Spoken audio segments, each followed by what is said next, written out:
अंकित तिवारी ने session court में अपनी जमानत की अर्जी दायर की है। पिछले सप्ताह अंकित को रेप के मामले में पुलिस ने गिरफ्तार किया था। आशिकी 2 के गानों से अंकित चर्चा में आए।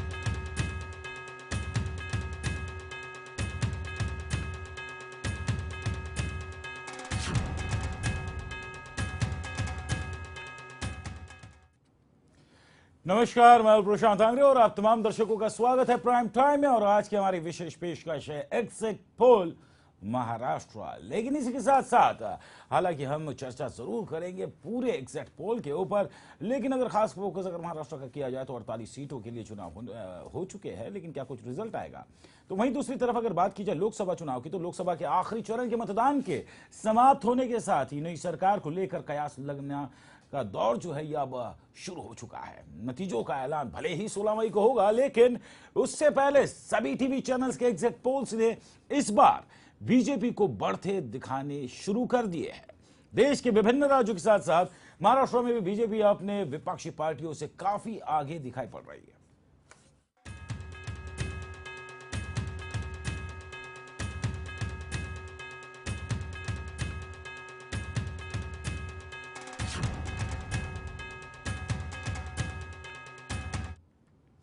महाराष्ट्र के नतीजों के बारे में एग्जिट पोल बीजेपी और उसकी सहयोगी पार्टियों को आगे दिखा रहा है। महाराष्ट्र में आने वाले कुछ महीनों में विधानसभा चुनाव भी होने हैं, जिसको लेकर ये कयास लगाए जा रहे हैं कि लोकसभा चुनाव के नतीजे हो ना हो, विधानसभा चुनाव और भविष्य के गठबंधन की रूपरेखा भी तय करेंगे। नए नतीजों के बाद महाराष्ट्र की राजनीति में नया समीकरण भी देखने को मिल सकता है। अगर एग्जिट पोल के आंकड़े से सही होते हैं तो आने वाले दिनों में महाराष्ट्र की राजनीति में क्या कुछ परिवर्तन होने वाला है, इस पर है हमारी ये खास चर्चा एग्जिट पोल महाराष्ट्र। और इस अहम चर्चा में हमारे साथ जो मेहमान मौजूद है, सबसे पहले उनका तारुफ करवाता हूं। हमारे साथ में इरशाद खतीब साहब इस वक्त मौजूद है, जो कि वरिष्ठ समाज सेवक है। सर, आपका स्वागत है। और कुछ क्षणों में हमारे साथ जुड़ेंगे अभिजीत राणी, जो कि वरिष्ठ पत्रकार है। लेकिन शुरुआत करते हैं इरशाद खतीब साहब आपसे।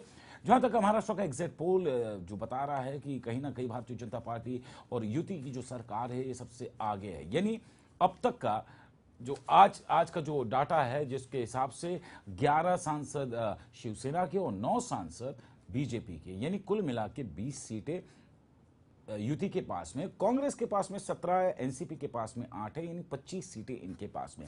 लेकिन जो एग्जिट पोल यहां पे बता रहे हैं ये लगभग इनको 35 सीटों का यहां पर आकलन कर रहे हैं। क्या ये सही साबित होगा या गलत साबित होगा? मेरे ख्याल से महाराष्ट्र में 48 सीट्स जो हैं जी, उसमें बीजेपी और शिवसेना को तकरीबन 25 तक मिल सकते हैं जी, और बाकी के जो है 48 में से बचे हुए उनमें कांग्रेस और एनसीपी इस वक्त हार्डली मेरे हिसाब से 4 सीट पर ही रुक जाएगी जी। और बाकी के जो सीट्स हैं वो कांग्रेस को मिल जाएंगे और आप 1-2 सीट्स आपको इसमें मिल जाएंगे। जी, लेकिन सबसे बड़ी बात यह आ जाती है कि जहाँ तक महाराष्ट्र की अगर बात की जाए तो महाराष्ट्र के 48 सीटों का जो समीकरण है सर, और इस चुनाव की 16वीं लोकसभा चुनाव को मद्देनजर 27 से 35 सीटों का आकलन यहाँ पे इस वक्त कर रहे हैं।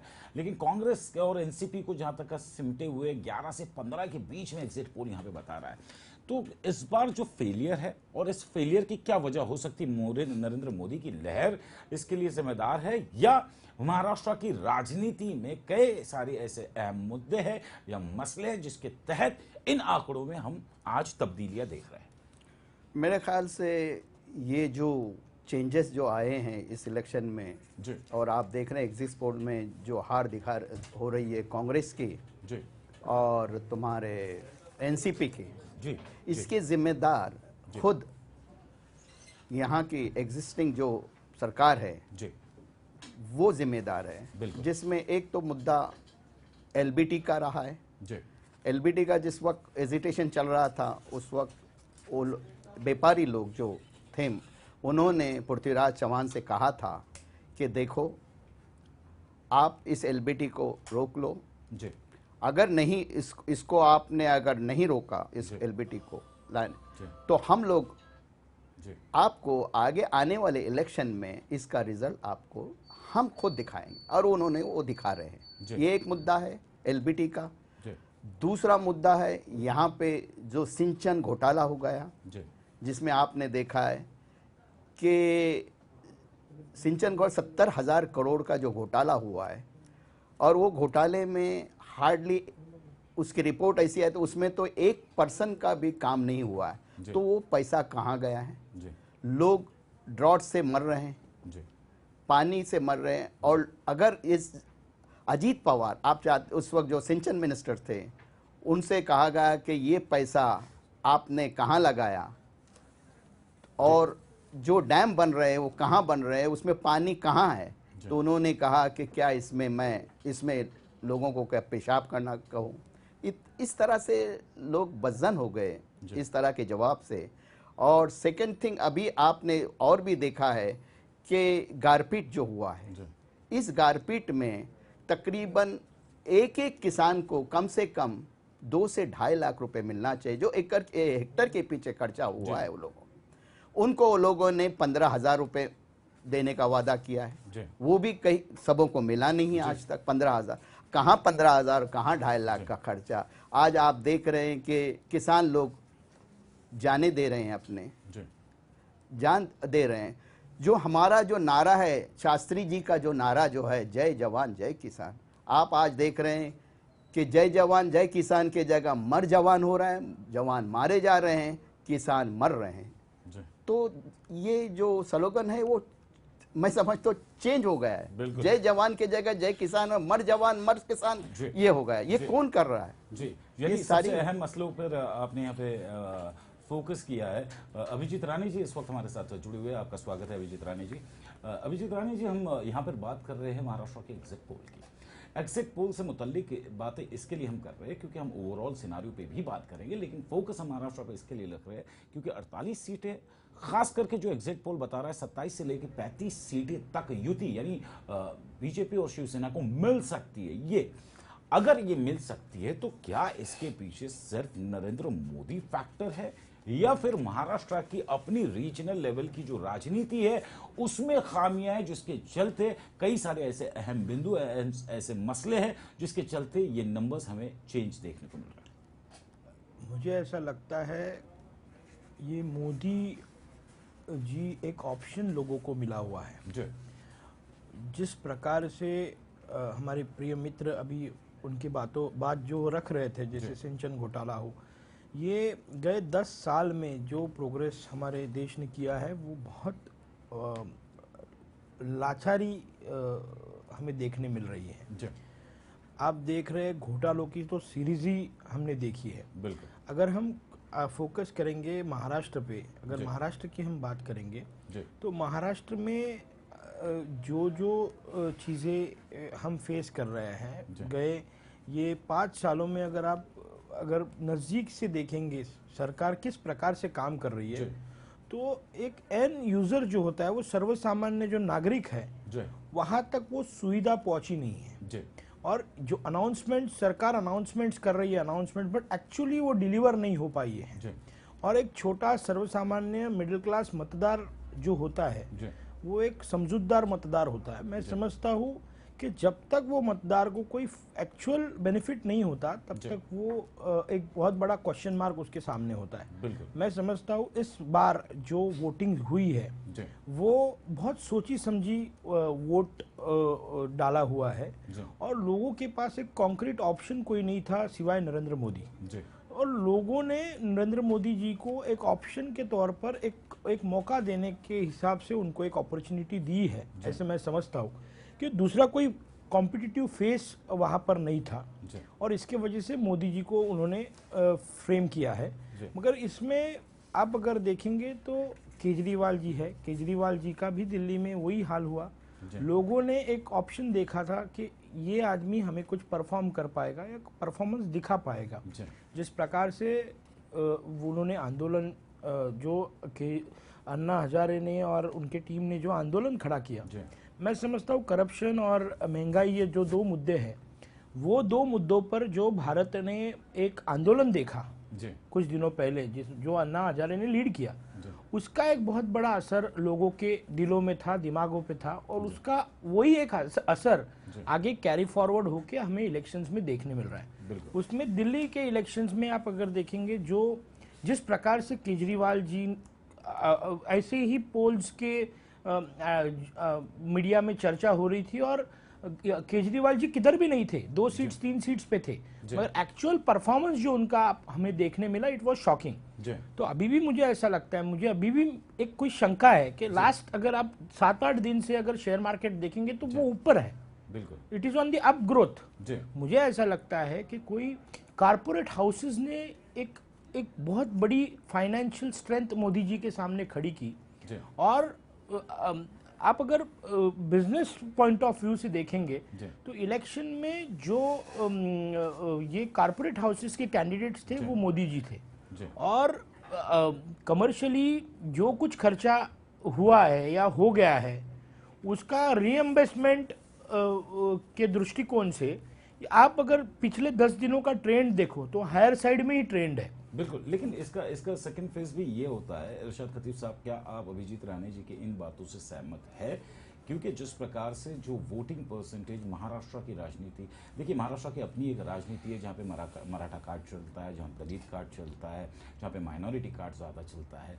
ऐसे में दिग्गज नेता अपने अपने जो पार्टी के जो आला नेता है वो अपना एक सब महाराष्ट्र रीजनल लेवल पर एक मुकाम, एक बदस्तूर वो कायम रखना चाहेंगे। लेकिन इतना बड़ा उलटफेर अगर होता है महज सिर्फ नरेंद्र मोदी, जिस प्रकार से अभिजीत राणे जी ने कहा है, या फिर असल में जो वोटर निकला है घर से वो पूरी सोच समझ करके केस स्टडी करके निकला है कि मुझे देना किसे है? अभी हमारे यहाँ पे बैठे हुए पत्रकार जिन्होंने कहा कि मोदी जी की लहर है, या मैंने समझता हूँ कि मोदी जी की लहर ऑल ऑफ ए सडन कोई लहर पैदा नहीं होती है। एक 6 महीने के अंदर आप एक लहर पैदा करना चाहते हो, ऐसी तरह से नहीं होते। उसके लिए सालों साल काम करना पड़ता है, उसके बाद कहीं लहर पड़ती है, लहर आ जाती है। मेन मुद्दा जो हमारा महाराष्ट्र का जो है वो कुल्हाड़ी कांग्रेस ने, एनसीपी ने खुद ने अपने पैर पर मार के दी हुई है। अगर देखिए जो कोई भी काम करना है, अगर आप कोई एग्जामिनेशन में बैठते हैं, आपको एक पेपर देना होता है, सवाल का जवाब देना होते हैं। अगर आप प्रिपेयर्ड होके जाते हैं, उसकी स्टडी करते हैं 6 महीने 8 महीने अपना एग्जाम आने तक उसकी स्टडी करते हैं, तो आप पेपर में अच्छी तरह से लिखते हैं और उसके आपको मार्क्स अच्छे मिलते हैं। न कि आपको ऑल ऑफ ए सडन अगर आप जाके एग्जामिनेशन हॉल में बैठते हैं और जाने के बाद कॉपी लेके साथ में जाते हैं, कॉपी करते हैं और उसका जवाब देते हैं, तो क्या वो रिजल्ट फेयर है? वो तो कॉपी करके दिया है। उसी तरह से ये भी जो आज जो हुआ है, ये जो हुआ करके दिखाया गया है मोदी जी हर तरह से, ये आपको 16 तारीख को पता चलेगा कि एक्चुअल इसकी पिक्चर क्या है। चलिए खतीब साहब, जिस प्रकार से आपने ये जिक्र किया, अभिजीत राणे साहब, मैं आपसे भी जानने की कोशिश करूंगा। एक वरिष्ठ पत्रकार होने के नाते काफ़ी करीब से आपने कई सारे इलेक्शंस को करीब से देखा है, समझा है, जाना है, लेकिन नहीं लगता इवन विद ड्यू रिस्पेक्ट हमारी जो प्रिंट मीडिया या electronic media, with very due respect, हम भी एक हिस्सा इस समाज का, 80 करोड़ जनता का, तो नहीं लगता कि जिस प्रकार से वेट एंड वॉच, एक थोड़ा सा पेशेंस होना भी बहुत जरूरी था? ये सब टीआरपी का खेल है। मैं समझता हूँ जी। 2 दिन पहले अर्णव गोस्वामी टाइम्स नाउ 5:30 बजे पोल रिजल्ट्स देने वाले थे जी। और बम्बई जैसे शहर में और मेट्रोपॉलिटन सिटीज़ ऑफ इंडिया में वो बड़े बड़े होल्डिंग्स, बड़े बड़े एडवर्टाइजमेंट्स, टाइम्स ऑफ इंडिया में half page advertisements. So what it shows, और इस बार इलेक्शंस में आम आदमी को भी रिजल्ट की क्यूरियोसिटी है, बिल्कुल। और वो क्यूरियोसिटी को पहले मीडिया जिस प्रकार लेकिन अभिजीत जी, क्या मीडिया फिर डिसाइड करेगा सरकार कौन बनाएगा? नहीं, निश्चित नहीं, बट मीडिया मीडिया अभी ऐसा है, इलेक्शंस तो हो गए, वोटिंग हो गई है, and we are waiting for a result. Absolute. तो इसमें सिर्फ चर्चाएं हो सकती है। बिल्कुल। आज हम जो डिस्कशन कर रहे हैं उसका आउटपुट जो आने वाला है, वो जो एक्चुअल वोट्स है वो ही हमें देखने वाला है। एब्सोल्यूट। तो ये आज जो चर्चाएं हो रही है, बड़े बड़े बुद्धिजीवी अलग अलग चैनल्स पे आप देख रहे हो, तो हर रोज 5 बजे के बाद चर्चाओं के सेशन चलते हैं। आप कोई भी चैनल अगर स्विच ऑन करोगे एंड जस्ट स्विच ऑफ करेंगे तो every day series of senior journalist, series of leaders are having chats, but it is only a thought discussion, it is an intellectual communication which what people want to hear. People are also interested, people are also eager, आगे क्या होने वाला है, देश का क्या होने वाला है, भविष्य क्या है हमारा। आज हमने जो वोट किया है, एक इंसिडेंट आपको मैं बताता हूँ कि 2 दिन पहले एक पुलिस इंस्पेक्टर मुझे क्रॉस हुआ एक जगह पे, और मुझे वो बोल रहा था एज ए सीनियर जर्नलिस्ट, आप मुझे बताइएगा कि इस बार हमें पहली बार ऐसा हुआ कि हमें वोटिंग करने का चांस मिला, और आपको क्या लगता है कि किसकी सरकार बनेगी? हमें जो अपॉर्चुनिटी मिली है वो अपॉर्चुनिटी हमने यूज की है, और हमारा वोट गलत जगह पे जाना नहीं चाहिए, तो आप मुझे बताइएगा। तो जो क्यूरियोसिटी उस व्यक्ति में मुझे दिखी, इसके पहले जो इलेक्शंस हुए उस प्रकार की क्यूरियोसिटी नहीं थी। आज मोदी जी पीएम कैंडिडेट है, मुझे लगता नहीं है, जैसे हमारे प्रिय मित्र खतीब साहब जिस प्रकार से बोल रहे हैं, शायद ये हवा भी हो सकती है। प्रैक्टिकली जो रिजल्ट्स आएंगे it can be disaster also. उसका वजह ऐसा है कि मैंने आपके ही शो में बहुत बार बोला है कि जैसे मुस्लिम्स और माइनॉरिटी वोट्स बड़े संख्या में भारतीय जनता पार्टी के खिलाफ काम किया है, और ये भी एक बहुत बड़ा तबका है वोट बैंक्स का। मैं समझता हूँ कि माइनॉरिटी वोट्स कभी भी बीजेपी को वोट करेंगे नहीं, बिल्कुल, इसलिए BJP has never considered them, but in this elections other energies, other multi powers have also worked very well।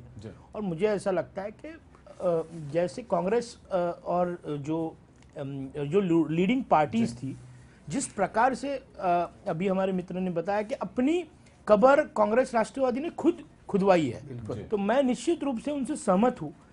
Bharat के टॉप 10 इंडस्ट्रियलिस्ट को जेल में बिठाने का काम अगर किया होगा तो ये यूपीए गवर्नमेंट ने किया है, बिल्कुल, और इनके अगेंस्ट में आज जा रहा है। टाटास, रिलायंस को जो आप नाम बताइए वो उन लोगों को इन्होंने जेल में बिठाया है। जो लोग आज हमारा देश चलाते हैं, मैक्सिमम जॉब वैकेंसीज उन लोग क्रिएट करते हैं, देश को एक डायरेक्शंस देते हैं, और करने वाले कराने वाले ये सिस्टम में बैठे हुए राजनेता ही हैं।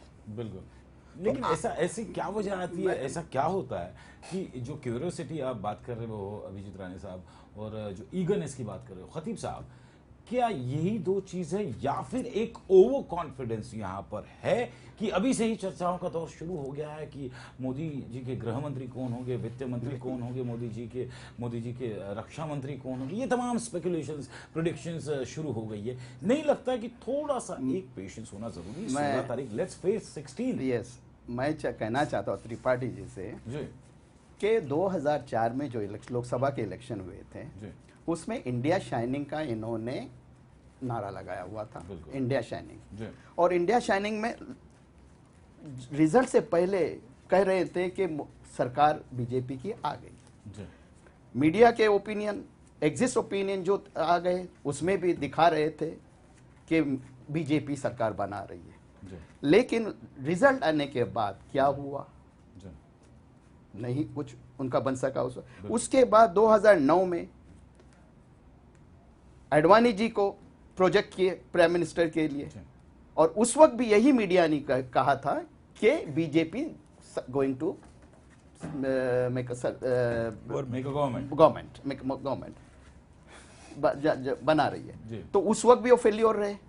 यानी आप तो मेरा बोलना, एक मिनट मैं कहना चाहता हूं कि इस वक्त बीजेपी समझ रही है और वो रिएक्ट बाय हुक और क्रुक वो समझ रही है कि इस वक्त अगर हमने हुकूमत नहीं बनाए तो फ्यूचर में आगे जाके बहुत मुश्किल होगी हमें गवर्नमेंट बनाने। चलिए ये आपकी प्रोडिक्शंस है, लेकिन यहाँ पे अभिजीत राणे जी आपसे भी जानने की कोशिश करूंगा। जहाँ तक का बाहर की दुश्मनी का तो पता चलता है, लेकिन घर के भीतर की दुश्मनी का पता नहीं चलता। तो इस बार के एंटी इनकम्पेंसी खुद बीजेपी खेमे में आप देख सकते हो या नहीं, आपकी नजरें देख पा रही है कि नहीं? जहाँ तक का मेरा सवाल है, इशारा है, लाल कृष्ण आडवाणी, जसवंत सिंह, मुरली मनोहर जोशी, ये तमाम ऐसे दिग्गज राजनीतिक पंडित और खिलाड़ी है, ये हवा का रुख भी बदलने का मादा रखते हैं। क्या कहेंगे इसमें? नहीं, आज सुबह से अगर आप टीवी चैनल्स और न्यूज़ चैनल्स देखेंगे तो सुबह पहले गडकरी जी की स्टेटमेंट आती है, मुझे अध्यक्ष बनने में कोई इंटरेस्ट नहीं है। उसके बाद सुषमा स्वराज अलग अलग नेताओं से मिल रहे हैं। फिर गडकरी जी बोल रहे हैं हम खुद अभी नरेंद्र मोदी जी के घर जाने वाले हैं, हम दिल्ली से अभी उनके गुजरात जाने वाले हैं। फिर उसमें मीडिया क्रॉस क्वेश्चन कर रहा है कि अभी मोदी जी इतने पावरफुल हो गए कि आप सभी लोग अभी गुजरात जाने लग गए। तो मैं समझता हूँ ये सभी चीज़ें ये सत्ता का खेल है और बीजेपी के अंदर ही अंदर एक बहुत बड़ी एक ऐसी फाइट है जहां पर आपने देखा है कि Advani ji is a most senior face in BJP which they are not denying, but आज उनको किस प्रकार से एडजस्ट किया जाएगा that is very important role. अभी ऐसा है कि नरेंद्र मोदी जी को भारतीय जनता पार्टी में कितना एक्सेप्टेंस है that it is an again a big question mark. Rajnath Singh हमेशा उन्होंने एक अच्छा नेतृत्व किया है पार्टी का, मगर वो भी एक इच्छुक उम्मीदवार है। अगर उनको मौका मिला तो वो भी प्राइम मिनिस्टर बनना चाहेंगे। मैं समझता हूँ जिस प्रकार से मैं भारतीय जनता पार्टी के और बहुत बड़े बड़े उच्च नेताओं के साथ में चर्चा की, शिवसेना के बहुत बड़े बड़े नेताओं के साथ चर्चा की, ये सभी लोग ऐसे समझ चुके हैं कि हमने हमारी सरकार बना दी। लेकिन इसके पीछे की जो वजह है, जो अभिजीत जी आपने जो अभी बात कही, खतीब साहब मैं आपसे यहाँ पे जरूर जानने की कोशिश करूंगा। जो दो बिंदु यहाँ पे उठाए गए अभिजीत राणे जी ने, एक तो नरेंद्र मोदी जी को जो समर्थन देंगे, दूसरा इन्होंने जिक्र किया राजनाथ सिंह। मान के चलिए मसलन अगर इफ्स एंड बट्स में ही बात करनी है तो ये अगर मान के चला जाए कि 225 के सीट तक मैंडेट किसी को भी नहीं मिल रहा है, या 225 तक का या 230 तक का भी अगर बीजेपी आ जाती है, कांग्रेस एक तरफ है, दूसरी तरफ थर्ड फ्रंट एक तरफ है, यानी किसी को मैंडेट नहीं है, और ऐसे में अगर बीजेपी की दावा करती है कि भाई हम सरकार बनाएंगे, तो वो 50 सीटों का जुगाड़ कहां से करेगी? कौन समर्थन करेगा?